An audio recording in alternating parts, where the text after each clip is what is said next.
పహల్గామ్ దాడి తర్వాత ఆపరేషన్ సింధూర్ అనేది, అలాగే సింధు జలాలు నిలిపేయడం అనేది పాకిస్తాన్ ఊహించిందో ఊహించలేదో పక్కన పెడితే మన దేశంలో ఉన్నటువంటి ఈ కాంగ్రెస్ పార్టీ అయితే ఊహించలేదు.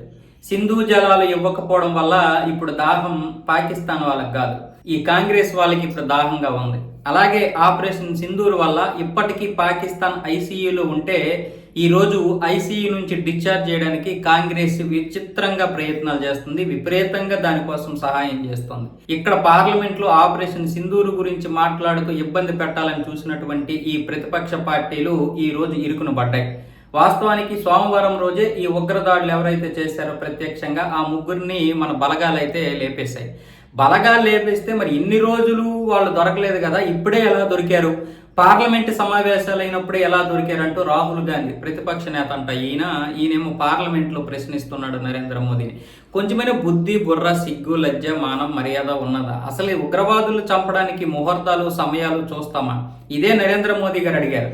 ఉగ్రవాదులు మట్టు పెట్టడానికి సమయాలు, ముహూర్తాలు ఇలాంటివి చూసేమైనా, జాతకం చూసేమైనా ప్రారంభిస్తామా? గత 2 నెలలుగా ఈ భద్రతా బలగాలు, కశ్మీర్ పోలీసులు, సిఆర్పిఎఫ్ ఎవరూ కూడా నిద్రపోకుండా ఈ యొక్క ఉగ్రవాదులు మట్టు పెట్టడానికి అహర్నిశలు కష్టపడి ప్రణాళికలు రచించి ఈ నిఘా సంస్థలతో సహా అందరూ కూడా గత 2-3 నెలలుగా వీళ్ళని పట్టుకొని చంపాలి, వీళ్ళని చంపితేనే ఆ 26 కుటుంబాలకి న్యాయం జరిగినట్లు అవుతుంది, వారి యొక్క ఆత్మకు కూడా శాంతి చేకూరుతుందని ఇన్ని ప్రయత్నాలు చేసి చివరికి ఆదివారం రోజు రాత్రి వీళ్ళ యొక్క జాడ తెలుసుకొని సోమవారం ఉదయం కల్లా పరిపూర్తిగా అనిచ్చేశారు. ఇప్పుడు పార్లమెంటు సమావేశాలు కూడా సరిగ్గా ఈ సమయంలోనే మొదలయ్యాయి.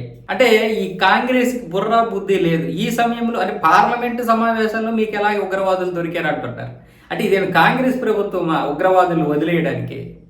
1993లో జరిగినటువంటి దాడులు ఏవైతే ఉన్నాయో, ముంబై దాడిలో ఈ దావుద్ ఇబ్రహీం చేసినటువంటి దాడులు, వాడిని పట్టుకోలేదు, ఆ దాడులు చేసిన వారిని పట్టుకోలేదు.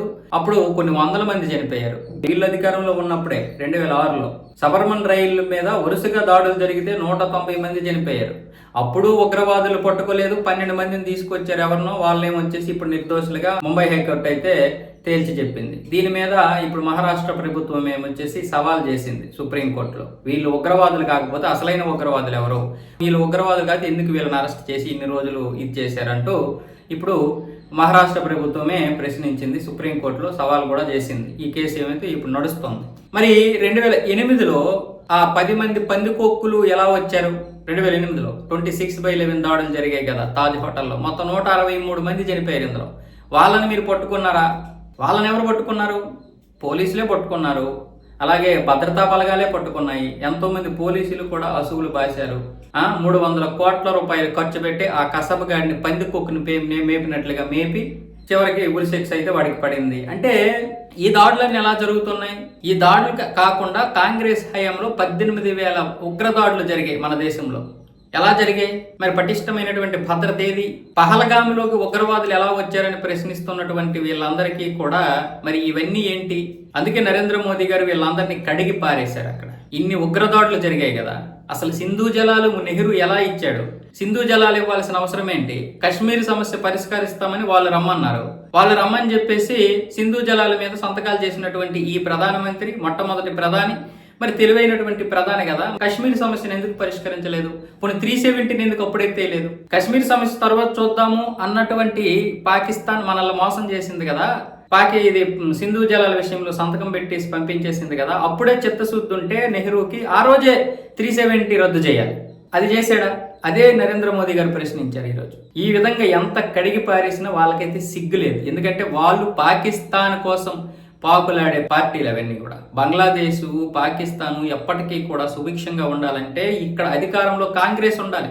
ఇన్ని రోజులు పాకిస్తాన్ ఎందుకు అరువులు చాచలేదు? ఇప్పుడు ఎందుకు 10 సంవత్సరాల నుంచి దాన్ని ఆర్థికంగా దివాలా తీస్తుంది? ఎందుకు అక్కడ ఆకలి చావులు ఎక్కువైపోయాయి? ఎందుకు అక్కడ డ్రగ్స్ ఎక్కువైపోయింది? ఎందుకు ఈ రోజు అక్కడ వాళ్ళకి సింధు జలాలు అందడం లేదు? ఇవన్నీ కాంగ్రెస్ ఇక్కడ లేదు కాబట్టి. ఫేక్ కరెన్సీ ద్వారా బ్రతికేటటువంటి వాళ్ళు, మన డబ్బులతో బ్రతికేటటువంటి వాళ్ళు, మన గోధుమలు తినేసినటువంటి వాళ్ళు ఈ రోజు ఆకలితో చస్తున్నారంటే గత 11 సంవత్సరాలుగా ఎటువంటిది వెళ్ళడం లేదు. కాంగ్రెస్ అంత పెంచి పోషించింది పాకిస్తాన్ని. ఈ విషయాలు మాట్లాడితే ఇక్కడ కుహనా మేధావులు సూడు సెక్యులరిస్టులకి కడుపు మంట. సింధు జలాలు ఆపిస్తే ఇక్కడ కమ్యూనిస్టులు ర్యాలీలు చేశారంటే ఇంతకంటే సిగ్గుమాలిన పని ఇంకోటి ఉంటుందా? చెత్త వెధవలందరూ ఈరోజు భారతదేశంలో ఉన్నారు. వీళ్ళందరినీ తరిమి కొట్టడానికి ఈ కేంద్ర ప్రభుత్వం ఏదైతే ఈరోజు ఉందో అది మరో 20 సంవత్సరాలు కొనసాగకపోతే వీళ్ళందరినీ కూడా తరిమి కొట్టడం కష్టం.